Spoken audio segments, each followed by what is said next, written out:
Friends,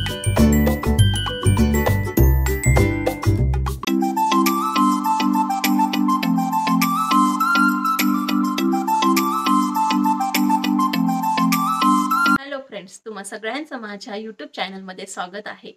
कशा आहात सगळे? मजेत आहात ना? आणि माझी शंकरपाळ्याची रेसिपी तर तुम्ही बघितलीच असेल, नसेल बघितली तर नक्की जाऊन बघा। तर आज दिवाळी विशेष आपण दुसऱ्या पदार्थाला, गोळाच्या पदार्थाला सुरुवात करूया आणि ते म्हणजे पारंपरिक पद्धतीचे बेसनाचे लाडू। आता बेसनाचे लाडू तर तुम्ही खाल्ले असतील, बट वेगळ्या पद्धतीने ते खाल्ले असतील। आज मी तुमच्यासोबत एक वेगळी रेसिपी शेअर करणार आहे। याआधी तुम्ही बेसनाला तुपामध्ये फ्राय केल्यानंतर, भाजल्यानंतर जी आपण साखर वगैरे ऍड करतो तसे लाडू खाल्ले असतील, बट ते लाडू टाळूला चिटकतात, खाताना दातात अटकतात, म्हणून ते आपल्याला नकोसे वाटतात। तर त्यासाठी मी आज एक वेगळी रेसिपी घेऊन आली तुमच्यासोबत बेसनाच्या लाडूची, जी खूप काळपर्यंत टिकतात देखील, खायला देखील खूप छान लागतात। अगदी दाणेदार हे बेसनाचे लाडू असतात आणि मोतीचूरचे जसे लाडू असतात तशी त्यांची देखील टेस्ट असते। तर ही रेसिपी मी आज तुमच्यासोबत शेअर करणार आहे। तर चला आज आपण बनवूया बेसनाच्या पुरीचे पासून बनवलेले लाडू। हे लाडू माझ्या माहेरी माझी मम्मी दिवाळीला नेहमी बनवते आणि ते आम्ही नेहमी खायचं देखील। मला ते खूप आवडायचे। या लाडू बनवण्यामध्ये थोडी मेहनत असते, खूप टाइम देखील जातो, बट आम्ही सगळे मम्मीला हेल्प करायचं आणि हे लाडू बनवायचं। तर खूप छान टेस्टी हे लाडू लागतात खायला। तर तुमच्यासोबत पण मी आज ही रेसिपी शेअर करत आहे। बऱ्याचशा जणांना मे बी काही भागांमध्ये हे केले जातात, बट खूप साऱ्या जणांना याबद्दल काही माहित नाहीये या लाडूंबद्दल। तर चला आज नवीन पद्धतीचे आपण हे लाडू बनवूया आणि मी गॅरंटी देते की तुम्ही हे लाडू खाल्ल्यानंतर यापुढे देखील याच पद्धतीने लाडू बनवणार। तर आज मी अर्धा किलोच्या बेसनाचे लाडू तयार करणार आहे। तर सगळ्यात आधी आपल्याला 4 वाटी बेसन घ्यायचे। त्यानंतर या बेसनामध्ये थोडं थोडं करून पाणी ऍड करून या बेसनाचा एक गोळा तयार करून घ्यायचा आहे। तर अशा रीतीने छान सॉफ्ट हा बेसनाचा गोळा तयार होतो। तर आता या बेसनाच्या आपल्याला पोळ्या लाटून घ्यायच्या आहेत। तर त्यासाठी आपल्याला पाटले घ्यायचे, लाटणं घ्यायचंय आणि लाटण्याला छान तेल लावून घ्यायचंय। आपल्या दोघा हातांना सुद्धा तेल लावायचंय आणि गोळा छानपणे मळून घ्यायचा आहे आणि त्याच्यातले छोटे छोटे गोळे तयार करून अशा रीतीने पोळ्या लाटून घ्यायच्या।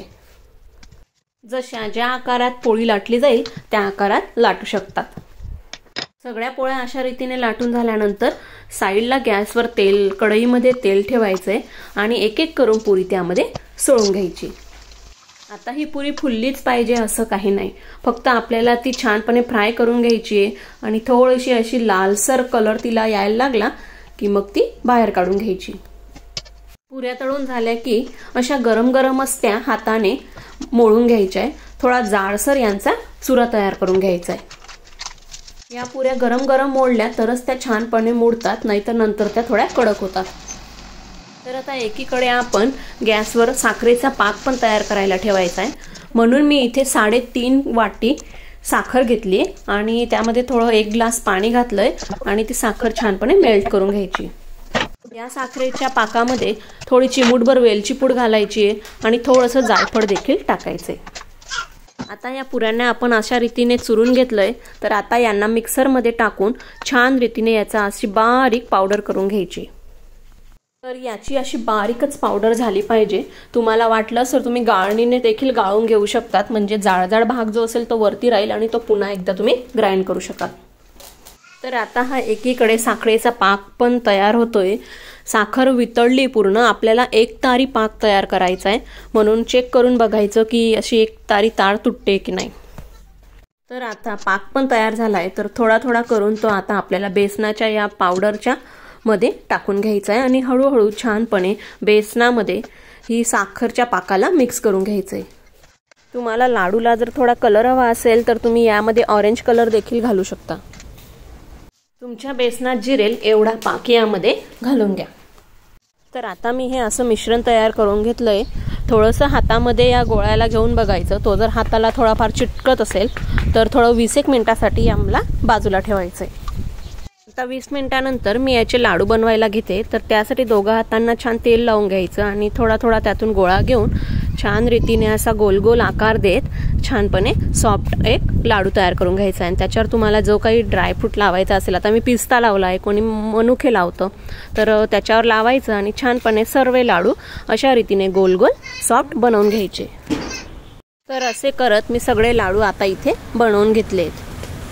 तर आता छानपैकी तयार झाले आहेत आपले हे सगळे खूप छान बेसनाच्या पुरीचे दाणेदार आणि टेस्टी बेसनाचे लाडू.